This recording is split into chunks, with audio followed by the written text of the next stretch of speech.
Hello student, आज मैं अनुपम आपके लिए परीक्षोपयोगी एक वीडियो लेकर के आई हूँ। इस प्रकार के क्वेश्चन आपके बोर्ड एग्जाम में पूछे जाएंगे, जिनमें आपको वन लाइनर या कहेंगे ऑप्शनल आंसर देने होंगे। ये 30 क्वेश्चन आपसे पूछे जाएंगे। तो ये चैप्टर है आपका दूसरा, भारत में राष्ट्रवाद।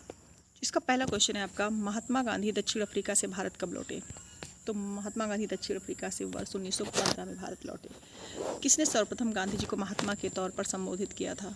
तो गांधी जी को महात्मा के तौर पर रविंद्रनाथ टैगोर ने संबोधित किया था। स्वाधीनता आंदोलन के दौरान महात्मा गांधी के अंग्रेज मित्र कौन थे? ये थे चार्ली एंड्रूज, और जिन्हें दीनबंधु की उपाधि दी गई थी, तो हम कहेंगे दीनबंधु एंड्रूज।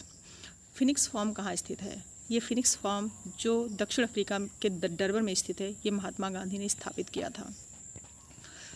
अगला प्रश्न है आपका, महात्मा गांधी के राजनीतिक गुरु कौन थे?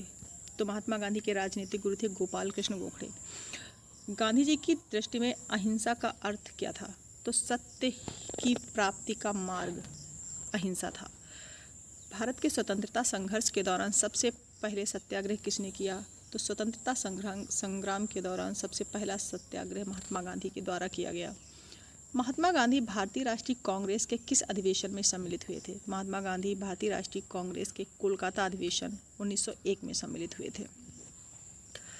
अगला प्रश्न है आपका, किसने कहा था विदेशी वस्त्रों की बर्बादी ही उनके साथ सर्वोत्तम व्यवहार है? महात्मा गांधी ने ये शब्द इस्तेमाल किए थे कि विदेशी वस्त्रों की बर्बादी ही उनके साथ सर्वोत्तम व्यवहार है। दक्षिण अफ्रीका में रहते महात्मा गांधी ने किस पत्रिका का प्रकाशन किया था?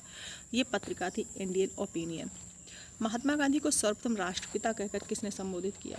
महात्मा गांधी को सर्वप्रथम राष्ट्रपिता सुभाष चंद्र बोस ने कहा था। गांधी जी के नाम से पहले महात्मा शब्द किस आंदोलन के बाद जोड़ा गया था? तो महात्मा शब्द चंपारण सत्याग्रह के बाद जोड़ा गया था। अगला प्रश्न है आपका, महात्मा गांधी की मृत्यु पर किसने कहा था हमारे जीवन से प्रकाश चला गया? पंडित जवाहरलाल नेहरू ने कहा था महात्मा गांधी की मृत्यु पर हमारे जीवन से प्रकाश चला गया। ब्रिटिश शासन द्वारा लाए गए रॉलेट एक्ट 1919 का मुख्य उद्देश्य क्या था? तो इस रॉलेट एक्ट का मुख्य उद्देश्य था क्रांतिकारियों का दमन करना। जलियांवाला बाग नरसंहार से पहले कौन सी महत्वपूर्ण घटना हुई थी? ये घटना हुई थी रॉलेट एक्ट, और रॉलेट एक्ट के बाद ही महत्वपूर्ण ये जलियांवाला बाग हत्याकांड हुआ था। गांधी जी द्वारा प्रथम भूख हड़ताल कौन से आंदोलन में की गई थी? तो प्रथम भूख हड़ताल अहमदाबाद मजदूर आंदोलन 1918 में की गई थी। अगला प्रश्न है आपका, महात्मा गांधी ने सविनय अवज्ञा आंदोलन दांडी मार्च कब शुरू किया? ये 1930 में शुरू हुआ था। महात्मा गांधी को देशद्रोही फकीर और अर्धनग्न फकीर किसने कहा था? ये कहा था विंस्टन चर्चिल ने। महात्मा गांधी दक्षिण अफ्रीका में कितने वर्ष सक्रिय रहे? तो ये लगभग 21 वर्ष वहाँ पर रहे थे। चंपारण में कितने प्रतिशत खेत पर नील की खेती अनिवार्य थी? ये 3/20 भाग था, और इस 3/20 भाग को तिनकठिया खेती या तिनकठिया प्रथा भी कहा जाता था। जिस समय रॉलेट एक्ट पारित किया गया उसमें भारत का गवर्नर जनरल कौन था? तो ये इस समय थे लॉर्ड चेम्सफोर्ड। भारतीय राष्ट्रीय कांग्रेस ने पहला असहयोग किस वर्ष प्रारंभ किया? तो पहला असहयोग वर्ष 1920 में शुरू हुआ था।